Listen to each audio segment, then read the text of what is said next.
Introducing first, fight out of the red corner. He stands 5 feet 7 inches tall, weight at fight time at 140.8 pounds. Fighting out of San Diego, California, representing the arena, this is Jacob Scott! And introducing his opponent, fighting out of the black corner. He stands at 175 centimeters, weight at fight time at 138.2 pounds. Fighting out of Dayton Beach, California, representing Oromeshida Karate, this is Kunimasa Onji!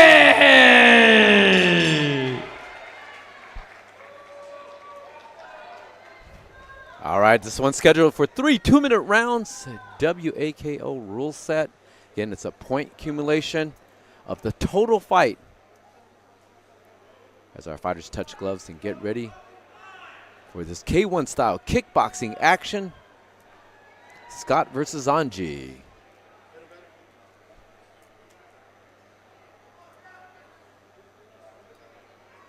Our referee sets him to the neutral corner to start.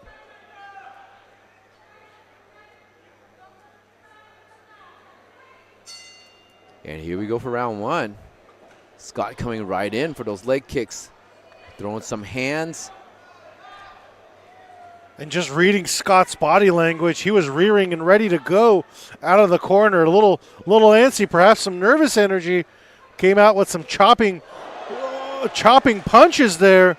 Thought he kicked to the body, not ruled a knockdown. And what do you make of his punching style there, David?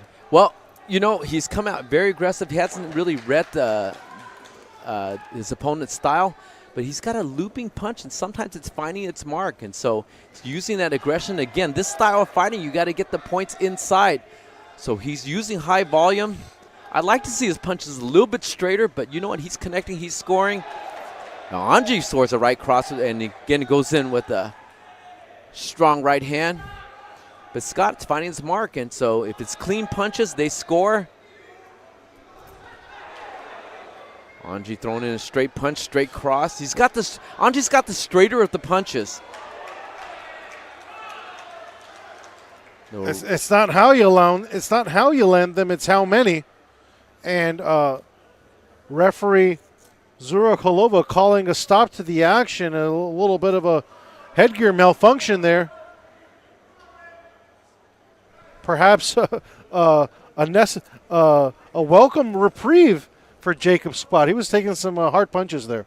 He was. You know, I like to see him breathe a little bit more.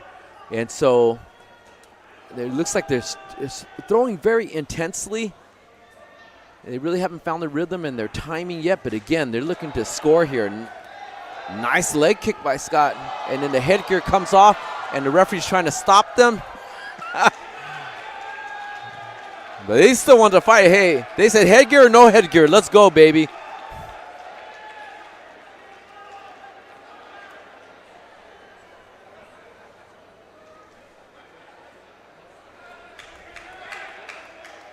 And we'll see, get that strap down. Maybe it looks like the back strap needs to be adjusted too on that headgear.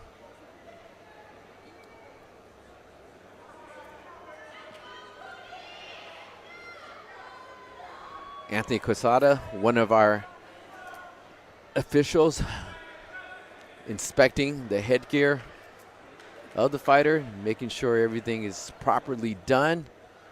And of course, we want the action to continue. And Jakob Scott, completely unbothered by the fact that his headgear had flown off, and still throwing punches and haymakers. He said, we don't need that.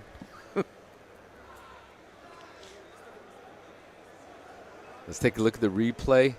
And it just across, it just came, and boom, Onji was able to score across again, walking in. And they're going to put some tape down here. Get that headgear.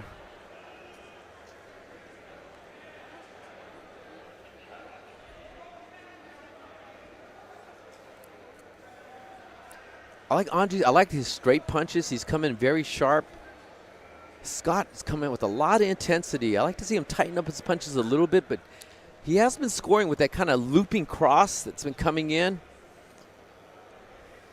But because it takes a little bit more time, he's been able to get hit by Onji's straight punches. We'll see what the remainder of this first round comes into as they're trying to get that headgear secured. How does that impact you psychologically when the headgear is just not working? Well, you know, usually fighters would train with their headgear, and so this one that's regulated by Wacko, so it's not their headgear.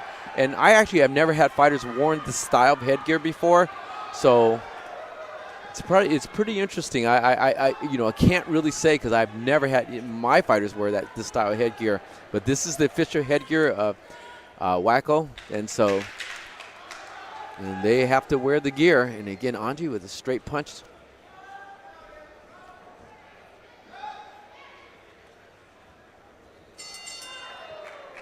And that first round comes to a close. Interesting.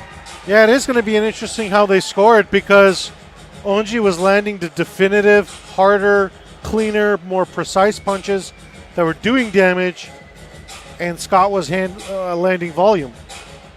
So definitely, and in talking to our judges and referees during the rules meeting, they say it needs to be a clean punch.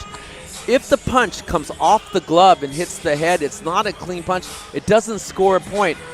The officials at ringside have clickers. They have a blue clicker and a red clicker, and they are actually clicking every clean punch they see, every clean kick they see.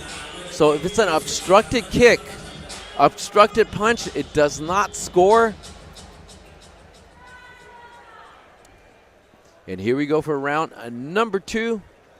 Scott in the red, and out in the black corner, Onji.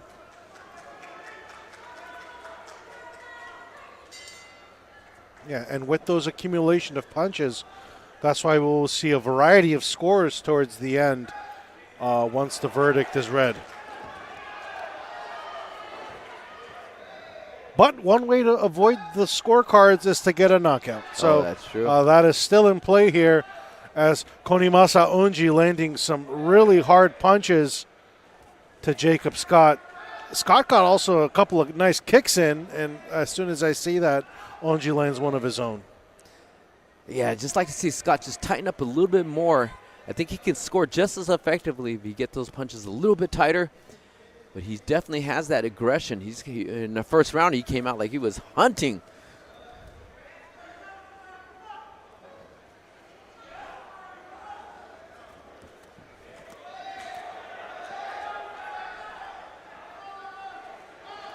And Scott. And again, we have a headgear malfunction. Now the tape is loosened all around, and looks like we're going to have to get a redo there. So usually it's the back strap. Yeah, okay, so now they're tucking that back strap in. I mean, this is reminiscent of the headgear that's made by Top 10. And let's see if they can get that tape down. No fighters want to lull in this action. This is the third halt to the action due to the headgear. In my opinion, they have to wrap it several times because the tape has to stick to itself. And so when you have a headgear that's already, not clean, it's got some oil, skin oil, Vaseline, whatever it is on there, the tape's not going to stick to it effectively. And now Scott's pawing at his headgear. You have to wonder if he likes how tight it is, how loose it is. Certainly some questions there as Onji unleashes his right hand. Scott momentarily drives through the ropes. And Scott almost ignoring the referee and saying, hey, let's just continue this action. Onji with the hands low, kind of that reminiscent of karate style jump knee that scores effectively. And a nice hook by Onji.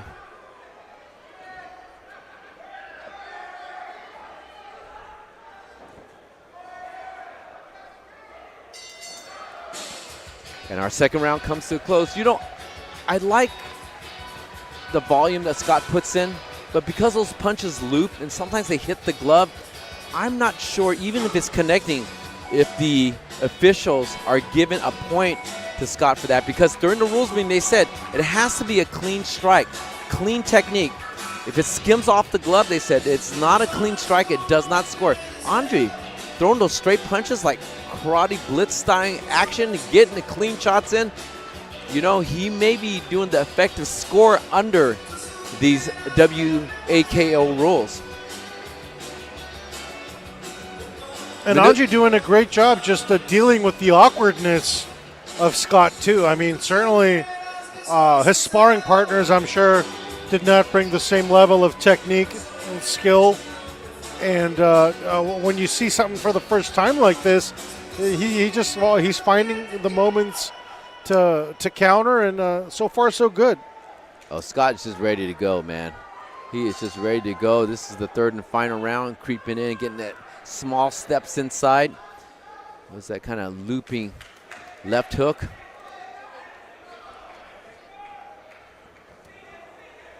And these are just two guys in their physical prime, too. Onji, 24, Scott, 25 years old. And Scott finding, you know, his mark on these awkward punches, these looping punches. They are coming in. Onji trying to fight off his back foot, trying to create some distance. Misses with the cross.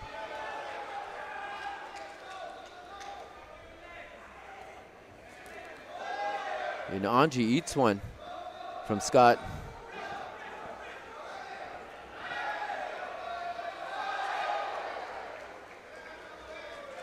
Onji slipping off the canvas.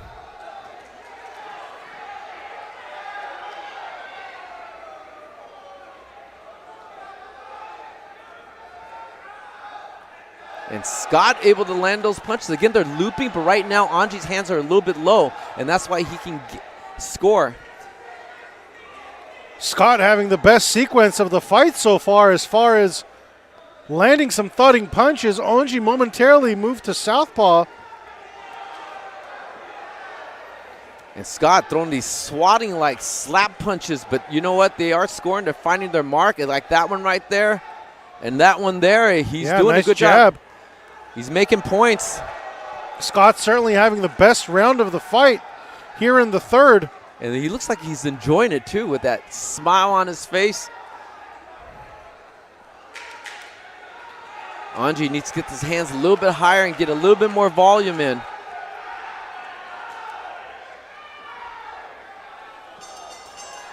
And this fight comes to a close between Jakob Scott out of the red corner and Kunimasa Onji out of the black corner. Again, it's accumulation of points that will determine the winner. They are not judged by the individual rounds. And so we'll see who comes out victorious here in the Lion's Den. And of course, this event is sponsored by M&M Alternator and batteries. You know what? They have a lifetime warranty battery starting at $180. That battery will last you a lifetime. You can get it replaced as long as you own your car. It's not transferable, but starting at $180, you can get a lifetime battery. And if you're going to keep your car, I would get that. Boom, there's where that headgear comes off, and they wanted to continue and fight, you know. The way you leave your lights on in the car, David, I think you're going to need that battery warranty. I've seen you leave your lights on quite a few times. I leave my lights on, but nobody's home. That's kind of like the thing. No, I think it's a great thing, you know, to have something like that. Again, they were in my neck of the woods. I would definitely use M&M alternators and batteries, guys. Thank you to our flagship sponsors, certainly. They are located in San Bernardino, Riverside, Fontana, Redlands. And tell them David sent you from Burbank. That's right. Tell them FightersRep sent you. FightersRep sent you. Okay, we have a lot of fans out there, and you guys are out in those areas. Man, look at the services they give. Follow them on IG and social media. M&M Alternators.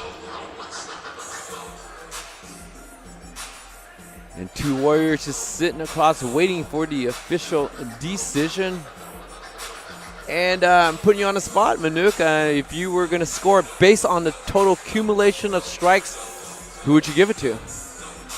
Well, I was not judging off of accumulation of strikes, but I'm a Vikings fan. Let's say 31-14, just like the score tomorrow.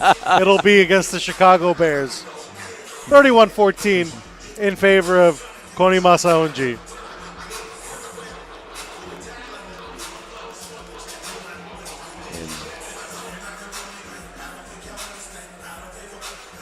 And of course, fight fans, we still have 3 title fights coming up, but let's send it to All Josh right, fight Shibata. fans. Once again, make some noise for both of these fighters. An entertaining brawl. After 3 rounds of action, we go to the judges' scorecards for their decision. Judge number 1 scored the bout 19-18, black corner. Judge number 2 scored the bout 7-6 for the red corner. While judge number 3 scored the bout 13-8 for your winner by split decision. From the red corner, Jakob Scott. Jacob Scott able to pull a split decision from this over Kunimasa Onji to improve his record to 2-0. And I think this is where the wacko rules come into play, because I think we're judging strictly off of a round by round situation. I thought Onji won the rounds, but with accumulation of punches, 19-18, 7-6, 13-8, you can see how close it was. Yeah, definitely. All right, I'm with your winner, Jakob Scott. Jacob, despite a little bit of wardrobe malfunction, everything, a entertaining brawl. You were a house of fire the entire fight. How are you feeling? I feel great, thank you. There you go. Now, let's talk about your fight. For 3 rounds, all I saw was just power, power, power. You don't stop. Is that how you train at the arena? Honestly, no, I'm able to dance with everybody at the arena. I knew Onji was going to come out with a style that I couldn't predict very well. In and out, super quick. Man, he hits unpredictably hard. And I knew my best plan of attack was to walk forward, try my best. And your best was enough. I mean, you walked away with the decision. I have to say, watching you in the 3rd round, both of you tired, both of you still swinging. You had a big smile on your face, though. What was going through your mind? Were you just happy that the fight was over? One of my favorite things in the world is being able to trade aggression with other men, and I had a great time trading that aggression with Onji. Oh, and a great fight we were able to witness. Now, you have a lot of friends, fans, family out here in the Lions Den. Do you have any last words you want to give to them? Excited to see you guys back at the gym. Yeah. There you go. We're glad and excited to see you back here in the Lions Den. Once again, your winner. Congratulations, Jakob Scott.